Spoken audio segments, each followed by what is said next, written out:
நீங்கள் பார்த்து கொண்டிருப்பது உங்கள் கம்ஃபர்டர் டிஜிட்டல் சேனல், உங்கள் மெய்யான தேற்றரவாளர். Subscribe to Jesus Redeems YouTube channel and click the notification bell. Watch Jesus Redeems programs in Tamil, Hindi and Kannada languages in Comforter Digital TV. Listen to our 24/7 Comforter radio broadcast and subscribe to Evangel OTT and watch hundreds of Christian short films and videos and be blessed. Download Comforter TV and radio app today. Make use of Jesus Redeems programs available on various social media platforms. Spread the revival fire.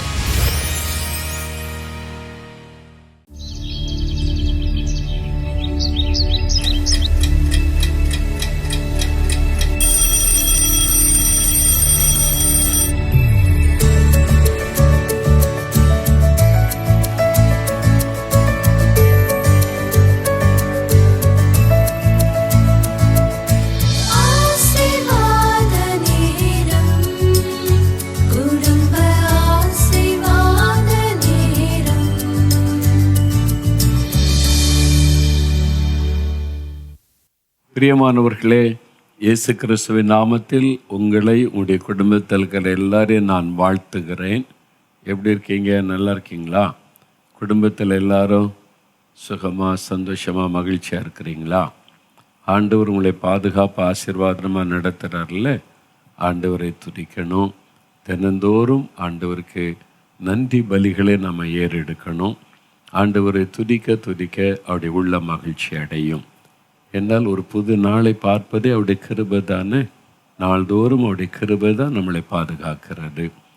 அதனால் எப்போவுமே நன்றியோடு ஆண்டவரை ஸ்தோத்திரம் பண்ணுவோம். இந்த குடும்ப ஜெபம் ரொம்ப அவசியம். இந்த குடும்ப ஜெபத்தில் உங்கள் வீட்டார் எல்லோரும் பங்கு பெறுவதற்கு விரும்பணும். நீங்கள் அதுக்காக ஜெபிக்கணும். சிலர் வரமாட்டேன் அப்படின்னு சொன்னாங்கன்னா சண்டை போட்டு பிரச்சனை உண்டாக்காமல் அமைதியாக ஜெபம் பண்ணுங்க. ஆண்டவரே, எங்கள் வீட்டில் இருக்கிற எல்லாருமே குடும்ப ஜெபத்தில் பங்கு பெறணும்னு சொல்லி எல்லாருடைய இருதயத்தையும் ஆண்டவர் திருப்புவார். சிறு பிள்ளைகளாக இருந்தால் சின்ன வயசுலேயே கண்டிப்பாக பங்கு பெறணுன்றதை அவங்களுக்கு எடுத்து சொல்லி ஜெபிக்க வைங்க. இப்போது நம்ம குடும்ப ஜெபத்தில்னு நமக்காக மட்டும் ஜெபிப்பதல்ல, நம்ம சுற்றி இருக்கிற மக்களுக்காக ஜெபிக்கணும், சபைக்காக ஜெபிக்கணும், தேசத்துக்காக ஜெபிக்கணும். எல்லாத்துக்காக ஜெபிச்சுட்டு நம்முடைய காரியத்தையும் தேவனுக்கு தெரியப்படுத்தணும். அந்த ஜெபம் தேவனுக்கு பிரியமாக இருக்கோ ஆண்டவர் ஆசீர்வதிப்பார். முதல்ல 2 பாடலை நம்ம பாட போகிறோம். உங்கள் வீட்டில் எல்லோரும் இருக்கிறவங்களாம் வந்துட்டாங்களான்னு கொஞ்சம் அப்படியே சோதித்து பாருங்கள். வரலைன்னா உடனே உங்களை கூப்பிடுங்க, சேர்ந்து ஜெபிக்கலான்னு சொல்லுங்கள். இப்போ ஒரு பாடல் பாட போகிறோம். நன்றி நன்றி நன்றி என்று துதிக்கிறேன், நல்லவரே உம் நன்மைகளை நினைக்கிறேன். சேர்ந்து பாடலாமா? இணைந்து பாடுவோம்.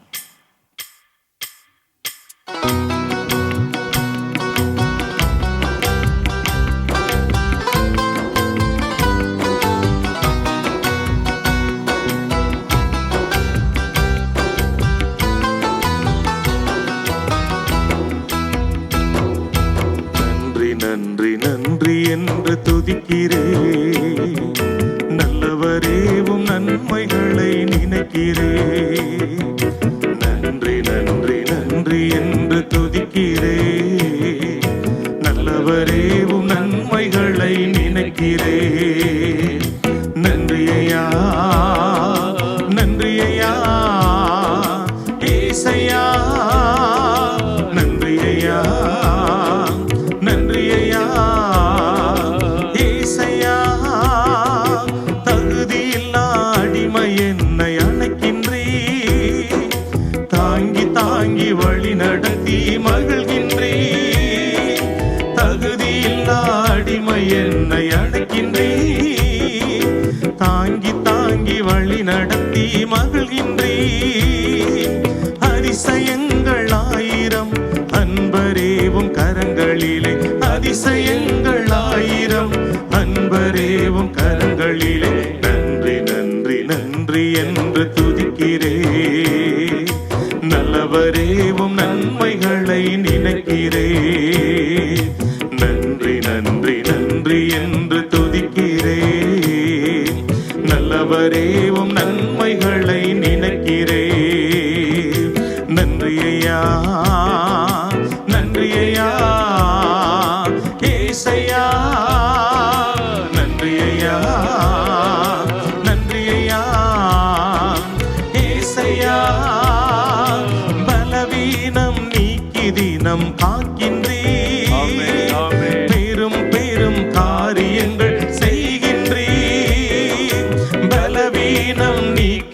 காலம் காக்கின்றீர்.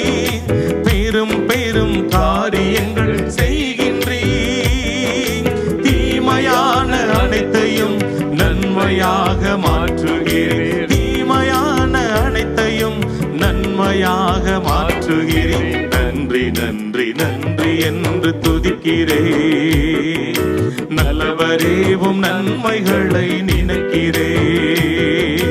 நன்றி நன்றி நன்றி என்று துதிக்கிறேன். நல்லவரேவும் நன்மைகளை நினைக்கிறேன்.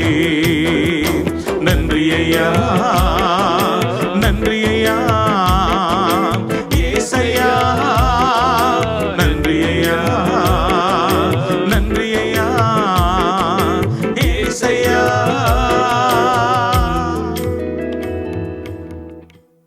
அவர் செய்த நன்மைகளை நம்ம நினைக்கும் போதே உள்ளத்தில் நன்றி பெருக்கோட ஸ்தோத்திரம் வர ஆரம்பிச்சிடும்.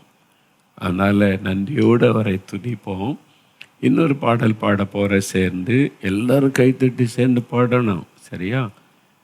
நீரே என் பலன், நீர் என் அடைக்கலம், ஆபத்து காலத்தில் என் துணை. அந்த பாட்டு எல்லாருக்கும் தெரியும் தானே? ரொம்ப பிடித்த பாடல்ல நீரே என் துணை. நல்ல ஒரு பாடல். ஆண்டவரை துதித்து எல்லாரும் சேர்ந்து அர்த்தத்தை உணர்ந்து பாடுவோம்.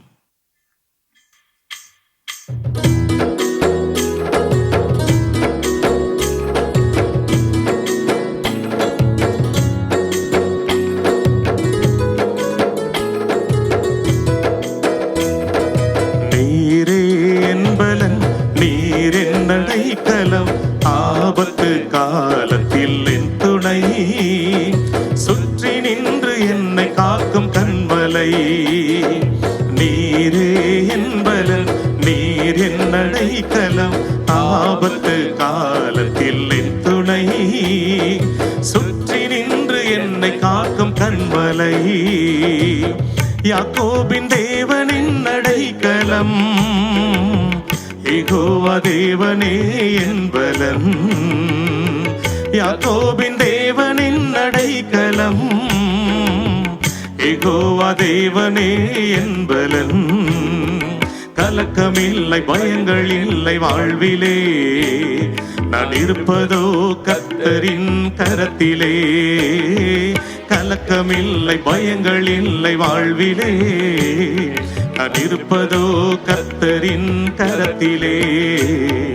நீரே என் பலன், நீர் என் அடைக்கலம், ஆபத்து காலத்தில் என் துணை, சுற்றி நின்று என்னை காக்கும் கண்மலை. அமர்ந்திருந்து தேவனை நான் அறிகிறேன், அவர் கரத்தில் வலிமை நித்தம் பார்க்கிறேன். அமர்ந்திருந்து தேவனை நான் அறிகிறேன், அவர் கரத்தில் வலிமை நித்தம் பார்க்கிறேன். தாய்ப்பறவை செட்டை கொண்டு மூடியே, கண்மணி போல் என்னை பாதுகாக்கின்றே. தாய்ப்பறவை செட்டை கொண்டு மூடியே, கண்மணி போல் என்னை பாதுகாக்கின்றே. நீரே என் பலன், நீர் என் அடைக்கலம், ஆபத்து காலத்தில் என் துணை, சுற்றி நின்று என்னை காக்கும் கண்மலை. நீரே என் பலன், நீர் என் அடைக்கலம், ஆபத்து காலத்தில் என் துணை, சுற்றி நின்று என்னை காக்கும் கண்மலை.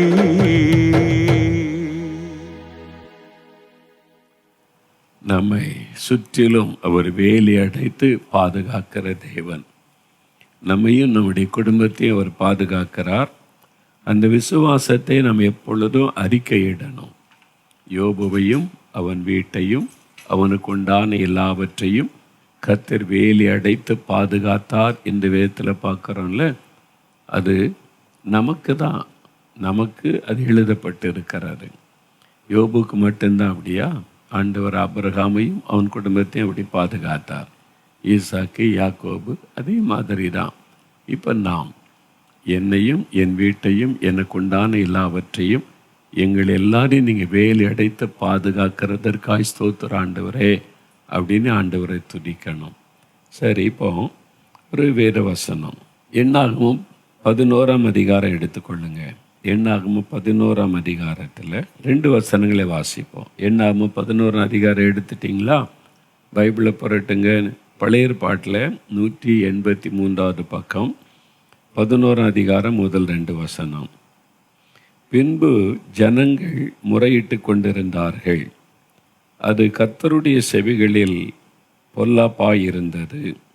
கர்த்தர் அதை கேட்டபோது அவருடைய கோபம் மூண்டது. கர்த்தருடைய அக்கினி அவர்களுக்குள்ளே பற்றி எரிந்து பாளையத்தின் கடைசியில் இருக்கிற சிலரை பட்சித்தது. அப்பொழுது ஜனங்கள் மோசே நோக்கி கூப்பிட்டார்கள். மோசே கர்த்தரை நோக்கி விண்ணப்பம் பண்ணினான். உடனே அக்கினி அவிந்து போயிற்று. இங்கே இஸ்ரவேல் மக்கள் எகிப்திலிருந்து விடுதலையாகி வழி நடத்தப்பட்டு கொண்டே வர்றாங்க. ஒரு புதிய தேசத்தை நோக்கி பிரயாணப்படுறாங்க. நம்ம கூட அப்படி தானே இல்லை? பாவ அடிமைத்தனத்திலிருந்து விடுதலையாக்கப்பட்டு பரம கானான் தேசத்தை நோக்கி பிரயாணப்பட்டு கொண்டிருக்கிறோம். நாம் இப்பொழுது பிரயாணத்தில் இருக்கிறோம். அதை மறந்துடக்கூடாது. நம்ம இந்த எகிப்திலிருந்து எப்படி அந்த மக்கள் விடுதலையாகி ஒரு புதிய தேசத்தை நோக்கி பிரயாணப்பட்டார்களோ அதே மாதிரி தான் நாமும் பாவங்கள் சாபங்கள் அடிமைப்பட்டு கடந்தோம். ஆண்டவர் விடுதலையாக்கினார். பஸ்கா ஆட்டுக்குட்டியாக சிலுவையில் ரத்தம் சிந்தி அதனால் உண்டான மீட்கப்பட்டு நாம் ஒரு புதிய பிரயாணம். அந்த பிரயாணத்தில் நடக்கிற சம்பவங்கள் இதுதான் பைபிளில் எழுதப்பட்டிருக்கிறது.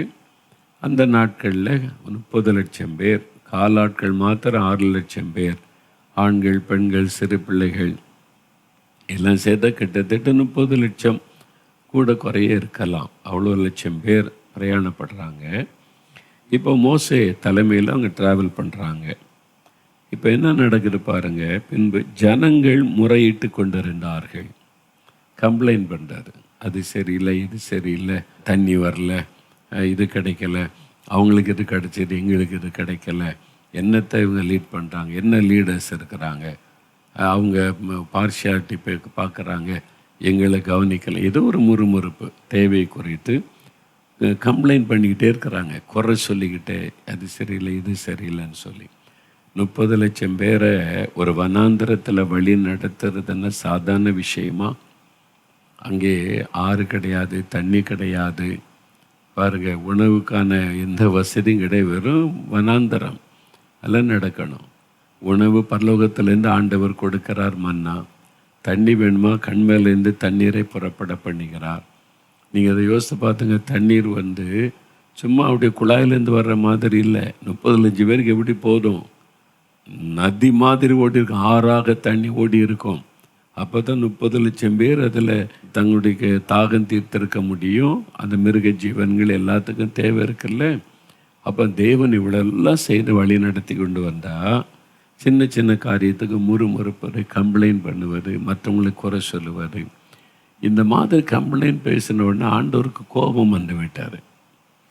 கடலை பிளந்து வழி நடத்தி இருக்கிறார். மாறாவின் தண்ணீரை மதுரமாக மாற்றி இருக்கிறார். கண்மேலிருந்து தண்ணீரை புறப்பட பண்ணீர். இவ்வளோ அற்புதங்களை பார்த்துருக்கிறாங்க. இன்னும் குறை சொல்லிக்கிட்டே இருக்கிறது, முறுமுறுக்கிறது, அதாவது கம்ப்ளைண்ட் பண்ணுறது, சரியில்லை இது சரியில்லை பாருங்கள் அப்படின்னு சொல்லி ஆண்டவர் இது கேட்டோன்னு கோபம் வந்து விட்டார். உடனே கர்த்தருடைய அக்கினி அவர்களுக்குள்ளே பற்றி எறிந்ததாம். இந்த முறுமுறுக்கிறவங்க கம்ப்ளைண்ட் பண்ணுறவங்களாம் அழிச்சிடணும்னு கர்த்தரை எழுப்பி கர்த்தருடைய அக்கினி இறங்கி சிலர் இறந்துட்டாங்க. பார்த்தீங்களா? வழியிலேயே மறித்து போகிறாங்க இந்த முறுமுறுப்புனால. உடனே ஜனங்கள் மோசேன்னு கூப்பிட்ற, மோசே மோசே அக்கினி பற்றி எரியுது, ஆண்டவர் கோவப்பட்டுட்டார், அக்கினி பற்றி ஏதாவது செய்யுங்க. இவங்க கர்த்தரை கூப்பிட முடியாது, மோசையை கூப்பிட்றாங்க. மோசே விண்ணப்பம் பண்ணுறார். என்ன பண்ணியிருப்பார்? ஆண்டவரே மன்னிச்சிருங்க, நாங்கள் மனிதர்கள், அவங்க மனிதர்கள் தானே, மனுஷ சுபாவம் அது கம்ப்ளைண்ட் பண்ணுறது, மன்னிச்சிருங்க, இறக்க செய்யுங்க. பரிந்து பேசி ஜெபிச்ச உடனே அந்த அக்கினி அவிந்து போயிற்று. ஆனால் கொஞ்சம் பேர் இறந்துட்டாங்க. அதுதான் வேதத்தில் பார்க்குறோம். இப்போ இன்றைக்கு கூட நம்ம வீட்டுக்குள்ளே பாருங்கள், வீட்டுக்குள்ளே ஒரு சந்தோஷம், சமாதானம், மகிழ்ச்சி அப்படி பேச்சுகளில் ஆண்டவரை குறித்து புகழ்ந்து பேசி சந்தோஷம் அதானே இருக்கணும். சிலர் கம்ப்ளைண்ட் பண்ணிக்கிட்டே இருப்பாங்க. ஒன்னால தான், அம்மா இவங்களால தான், இவளால் தான் நம்ம வீட்டில் இப்படி இருக்குது, இவன் ஜெபிக்க மாட்டான், இவன் சர்ச்சுக்கு வருவதில்லை, இவளால் தான் அவளால் தான். நீ ஏன் ஜெபம் பண்ணி என்னத்துக்கு கண்டா இவடி பாருங்கள் ஜெபிக்கிறேன்றா இவ இப்படி இருக்கா பாருங்கள். கம்ப்ளைண்ட் பண்ணுவார் ஒருத்தருக்கு ஒருத்தர்.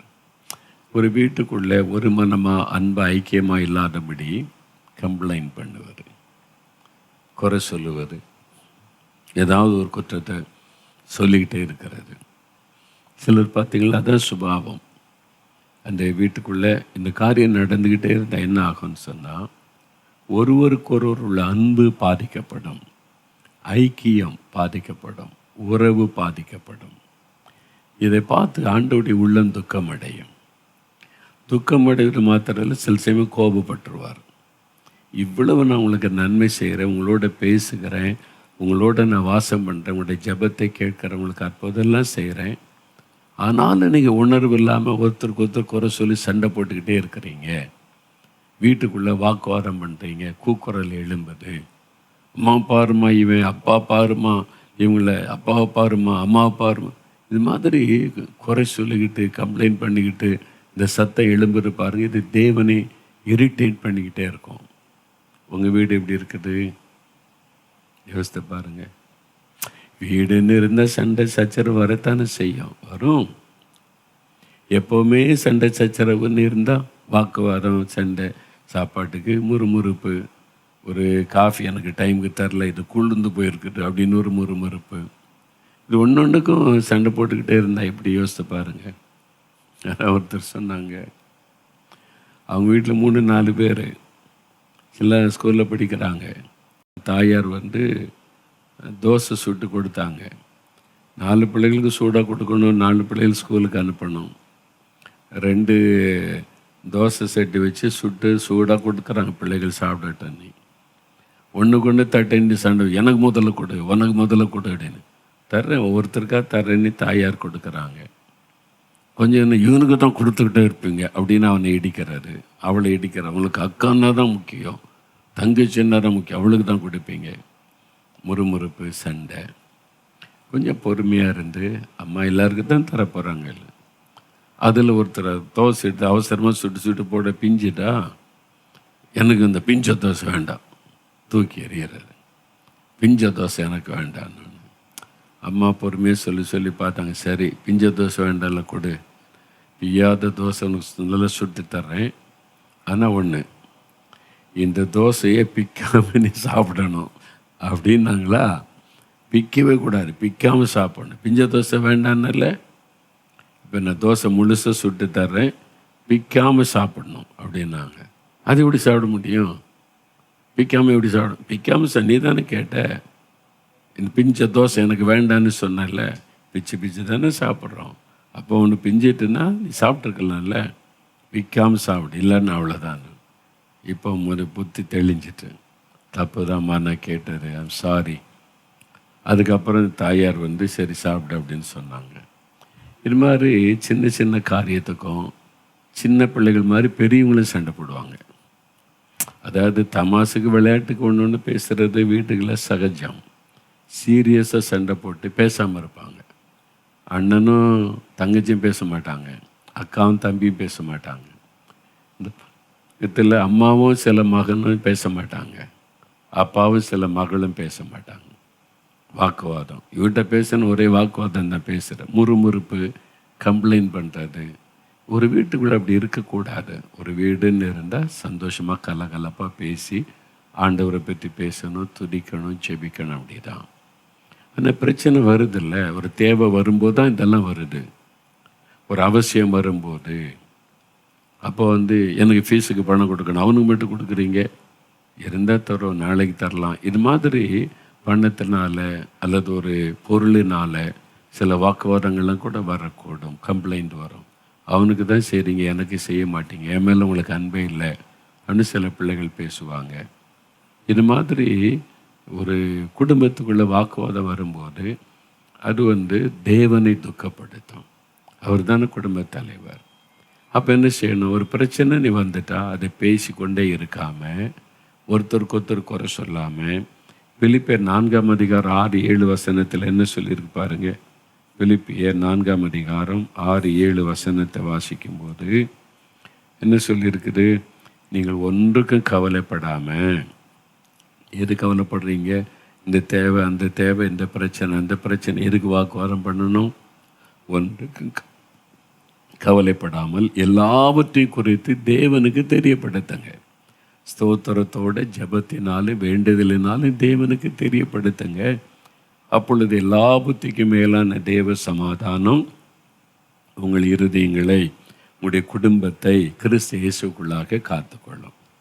அப்போ இந்த வாக்குவாதத்துக்கே இடம் கொடுக்காதபடி வாங்க நம்ம ஜெபிக்கலாம். ஆண்டவர் இந்த காரியத்தில் நமக்கு உதவி செய்வார், தேவை சந்திப்பார், எல்லாருக்கும் நலமானது நடக்கும்படி கர்த்தர் செய்வார். நம்ம ஜெபிக்கலாம், தேவனுக்கு தெரியப்படுத்தலாம். இந்த பழக்கத்தை ஏற்படுத்தி கொள்ளணும். நீங்களாக டிஸ்கஸ் பண்ணி பேசி சண்டை போட்டு தீர்வு இல்லாமல் குழப்பம் அடைகிறத விட தேவனுக்கு தெரியப்படுத்தும், ஆண்டவர் அற்புதம் செய்வார்னு ஜெபிக்க ஆரம்பிச்சிட்டிங்கன்னா ஆண்டவர் அதில் தலையிடுவார், பொறுப்பெடுப்பார், எல்லாவற்றையும் நன்மையாக நடத்தி தருவார். அவ்வளோதான். இப்போ அப்படி தான் ஜெபிக்க போகிறேன். ஏதோ ஒரு பிரச்சனை, ஏதோ ஒரு வாக்குவாதம் வீட்டில் ஓடிக்கிட்டே இருக்குது. ஒரு காரியத்தை குறித்து என்ன பண்ணலாம், இப்படி பண்ணலாமல் இப்படி பண்ணலாம், ஆளு கொண்டு நான் சொல்கிறத கேட்க மாட்டீங்க, எவன் சொல்கிறதான் கேட்பீங்க. அது மாதிரி வாக்குவாதெல்லாம் நடக்குது. கம்ப்ளைண்ட் பண்ணிக்கிட்டே இருக்கீங்களா? இயேசுவே எங்களை மன்னிங்க. நாங்கள் இந்த உலக மனுஷரை போல் நடக்காதபடி உங்கள் பிள்ளைகளாக உங்களுக்கு தெரியப்படுத்துகிறோன்னு சொல்லுங்கள். ஆண்டவர் அற்புதமாக நடத்திடுவார். ஜெபிக்கலாமா? அப்படியே முழங்கால் படியிடுங்க எல்லாரும். ஆண்டோடைய சமூகத்தில் நீங்கள் சொல்லுங்கள், நாங்கள் எல்லாவற்றையும் உமக்கு தெரியப்படுத்த நாங்கள் வந்திருக்கிறோம். ஆண்டவரே, எங்கள் குடும்பத்தில் இருக்கிற சகல காரியத்தை உமக்கு தெரியப்படுத்துகிறோம். நீங்கள் பொறுப்படுத்து எல்லாவற்றையும் நடத்தி கொடுங்க.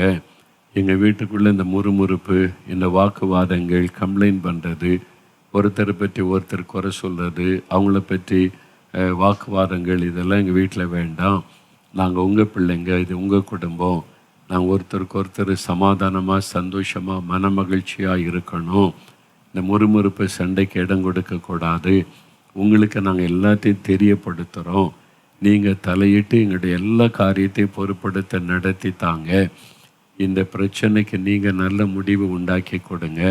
எல்லாத்தையும் உங்களுக்கு தெரியப்படுத்துகிறப்பா. உமக்கு நன்றி ஏசப்பா. என்னத்தை கவனிக்கிறீங்க, நீங்கள் உதவி செய்கிறீங்க, உங்களுக்கு ஸ்தோத்திரம்.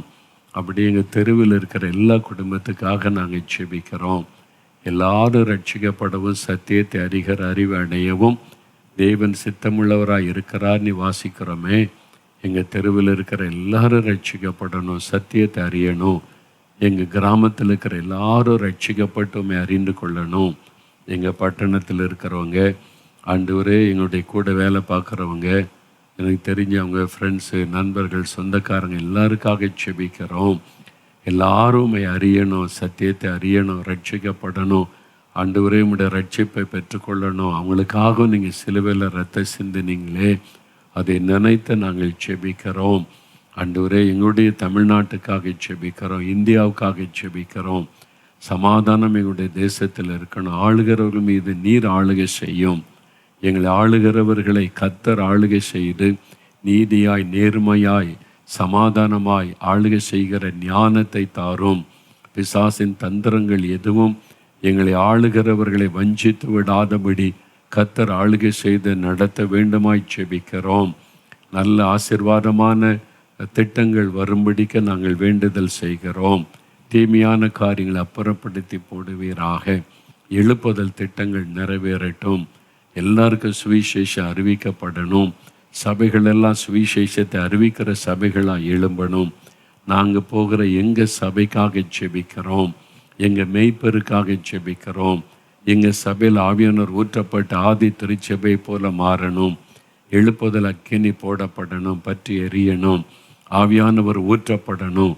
நாங்கள் சுவிசேஷத்தை அறிவிக்கணும். எங்கள் சபையில் போட்டி, பொறாமைகள், அரசியல்கள், பதவி சண்டைகள் எதுவுமே இருக்கக்கூடாது. நீங்கள் ஆளுகை செய்து நடத்துங்க. அதற்காக நாங்கள் ஜெபிக்கிறோம். உம்மிடத்தில் நாங்கள் அதற்காக வேண்டிக் கொள்ளுகிறோம். கர்த்தர் அப்படி பொறுப்படுத்தி கொண்டதற்காக ஸ்தோத்திரம் செலுத்துகிறோம். இப்பொழுதும் தகப்பனே, எங்களுடைய விண்ணப்பங்களை உம்முடைய பாதத்தில் நாங்கள் வைக்கிறோம். ஏதோ எங்களுடைய குடும்பத்தின் தேவைகள், காரியங்களை ஒப்பு கொடுக்கிறோம். எங்கள் குடும்பத்தில் தேவ சமாதானம், ஆசீர்வாத நிலைத்திருக்கவும் இந்த தேவையை சந்தித்து கொடுங்க. உடைய வருமானத்தை ஆசீர்வதிங்க. இந்த தேவைகளை சந்திங்க. தடையாக இருக்கிற காரியத்தை வாய்க்க பண்ணுங்க. இந்த குறைவுகளை நிறைவாக்குங்க. எங்கள் குடும்பத்தில் இருக்கிற எல்லாரும் ஒருமனப்பட்டு இந்த அற்புதத்திற்காக ஜெபிக்கிறோம். இந்த வாரத்தில் இந்த காரியத்தில் அற்புதம் செய்து எங்களை ஆசீர்வதிங்க. இன்றைக்கு இந்த காரியத்தில் ஒரு அற்புதம் நடக்கட்டும். உம்முடைய கரத்துக்குள்ள ஒப்பு கொடுக்கிறோம். இயேசு கிறிஸ்துவின் நாமத்தில் ஆசீர்வதித்து ஜெபிக்கிறோம் பிதாவே. ஆமேன், ஆமேன். என் ஆத்மாவே கர்த்தரை சோஸ்தரி, என் முழு உள்ளமே அவருடைய பரிசுத்தமுள்ள நாமத்தை சோஸ்தரி. என் ஆத்மாவே கர்த்தரை சோஸ்தரி, அவர் செய்த சகல உபகாரங்களை மறவாதே. ஆமேன், ஆமேன். எங்கள் குடும்பம், எங்கள் குடும்பம், எங்கள் குடும்பம், இயேசுவின் குடும்பம், மகிழ்ச்சியான குடும்பம், ஆசீர்வாதமான குடும்பம். இயேசுவே குடும்ப தலைவர், இயேசுவே குடும்ப டாக்டர், இயேசுவே குடும்ப நண்பர், இயேசுவே எங்களுக்கெல்லாம். இயேசுவே குடும்ப தலைவர், இயேசுவே குடும்ப டாக்டர், இயேசுவே குடும்ப நண்பர், இயேசுவே எங்களுக்கு. This program is sponsored by Brother Moses Rajkumar and family, Pondicherry. Happy wedding anniversary, Mr. Moses Rajkumar and Mrs. Vidya. ஆதியாகமம் 28:15 படி, கர்த்தர் உங்களோடே இருந்து நீங்கள் போகிற இடமெல்லாம் உங்களை காத்துக் கொள்வாராக. Brother Daivanayagam and family, Madurai. Happy wedding anniversary, Mr. Garish Nyanraj and Mrs. Abhinaya. 2 ராஜாக்கள் 3:17 படி, நீங்கள் காற்றையும் காண மாட்டீர்கள், மழையையும் காண மாட்டீர்கள், ஆனாலும் பள்ளத்தாக்கு தண்ணீரால் நிரப்பப்படும் என்று கர்த்தர் சொல்லுகிறார். Brother Reuben and family, Udumalaippet. Happy wedding anniversary, Mr. Navaraj and Mrs. Beulah. சங்கீதம் 122:7 படி, உங்கள் அலங்கத்திற்குள்ளே சமாதானமும் உங்கள் அரமனைக்குள்ளே சுகமும் இருப்பதாக. Brother Anbu and family, Bangalore. 2 Samuel 7:29 படி, உங்களின் வீடு என்றென்றைக்கும் கர்த்தருக்கு முன்பாக இருக்கும்படி கர்த்தர் அதை ஆசீர்வதிப்பாராக. அன்பானவர்களே, நீங்களும் தொலைக்காட்சி ஊழிய பங்காளராகிட தொடர்பு கொள்ள வேண்டிய தொலைபேசி எண் 9912224661. இமெயில் முகவரி partners@jesuslimbs.org. God bless you.